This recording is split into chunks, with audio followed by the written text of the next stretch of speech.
সম্মানীয় দর্শকবৃন্দ, পশ্চিমবঙ্গ সহ ভারতের সমগ্র রাজ্যেই আয়ুষ্মান ভারত কার্ড চালু করতে হবে বলে জানিয়ে দিল জাতীয় মেডিকেল কমিশন।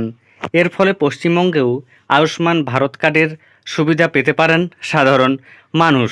যদিও পশ্চিমবঙ্গ সরকারের স্বাস্থ্যসাথী কার্ড রয়েছে এবং এই কার্ডে সাধারণ মানুষ 5 লক্ষ টাকার চিকিৎসা পেয়ে থাকেন রাজ্যের সমস্ত সরকারি এবং বেসরকারি হাসপাতালে। এর পাশাপাশি রাজ্যের বাইরে স্বাস্থ্যসাথী কার্ডে চিকিৎসা করানো গেলেও সব নার্সিংহোমে তা গ্রাহ্য হয় না। তবে আয়ুষ্মান কার্ড চালু হলে দেশের সমস্ত রাজ্যেই সেই কার্ড দ্বারা চিকিৎসা করানো যাবে, তাই সাধারণ মানুষের বড়ই উপকার হবে। চলুন দেখে নেওয়া যাক আজকের এই ভিডিওতে আয়ুষ্মান কার্ড চালু করা প্রসঙ্গে কী আপডেট রয়েছে। এর আগে আপনাদের কাছে অনুরোধ, চ্যানেলে নতুন হয়ে থাকলে ছোট্ট চ্যানেলটি সাবস্ক্রাইব করে নোটিফিকেশান অল করতে ভুলবেন না, এবং যেসব ব্যক্তি ইতিমধ্যেই সাবস্ক্রাইব করে রেখেছেন তাদের জানাই অসংখ্য ধন্যবাদ। আয়ুষ্মান ভারত চালু করতেই হবে বাংলাসহ সব রাজ্যকে, চাপ জাতীয় মেডিকেল কমিশনের। দরিদ্রদের চিকিৎসার সুবিধার্থে কেন্দ্র সরকারের অন্যতম একটি উদ্যোগ হল আয়ুষ্মান ভারত যোজনা। বিনা পয়সায় দেশের মানুষের চিকিৎসার জন্য কেন্দ্র সরকার এই প্রকল্প নিয়ে এসেছে। তবে সহযোগিতার অভাবে পশ্চিমবঙ্গ সহ বেশ কয়েকটি রাজ্যে এই প্রকল্প চালু করতে পারেনি কেন্দ্র।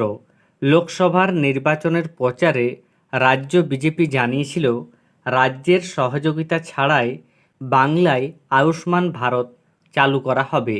আর এবার আয়ুষ্মান ভারত চালু করা নিয়ে কার্যত হুঁশিয়ারি দিল national medical commission. Ayushman Bharat card ID বা আভা আইডি ছাড়া চিকিৎসা করানো হলে কোনোভাবে তা গ্রহণ করা হবে না বলে স্পষ্ট জানিয়ে দিয়েছে মেডিকেল কমিশন। তাতেই অস্বস্তিতে পড়েছে রাজ্য স্বাস্থ্য দপ্তর। রবিবার মেডিকেল কমিশনের প্রতিনিধিরা বাংলায় আসেন। কল্যাণী এইমস হাসপাতালে রাজ্যের মেডিকেল কলেজের অধ্যক্ষদের সঙ্গে বৈঠক করেন কমিশনের প্রতিনিধিরা। বিভিন্ন বিষয়ে আলোচনার পর কমিশনের ইউজিএমবি, যেটাকে under graduate medical education board বলা হয়, তার সভাপতি ডাক্তার অরুণা ভানিকর এ নিয়ে সতর্ক করেন। আধিকারিকদের বক্তব্য, বছরে হাসপাতালগুলিতে যতই রোগী দেখুক না কেন, আয়ুষ্মান ভারত আইডি কার্ড না থাকলে তা গ্রাহ্য হবে না। আর তা না হলে পরবর্তীকালে সমস্যায় পড়তে হতে পারে রাজ্যের মেডিকেল কলেজ ও হাসপাতালগুলিকে। কারণ প্রতি বছর ন্যাশনাল মেডিকেল কমিশন হাসপাতালের মূল্যায়ন করে, শেষে বিভিন্ন পরিষেবা খতিয়ে দেখে হাসপাতালকে নম্বর দেওয়া হয়। কিন্তু তাতে নম্বর না পেলে কেন্দ্রীয় অনুদান পাওয়ার ক্ষেত্রে সমস্যা হতে পারে হাসপাতালগুলির। এছাড়াও মেডিকেল কলেজগুলিতে এমবিবিএস আসন নিয়েও সমস্যা হতে পারে। এদিনের বৈঠকে রাজ্যের সব সরকারি বেসরকারি মেডিকেল কলেজের অধ্যক্ষদের উপস্থিত থাকার জন্য কমিশন আগেই জানিয়ে দিয়েছিল। এসএসকেএম কলকাতা মেডিকেল কলেজের অধ্যক্ষরাও অংশ নিয়েছিলেন।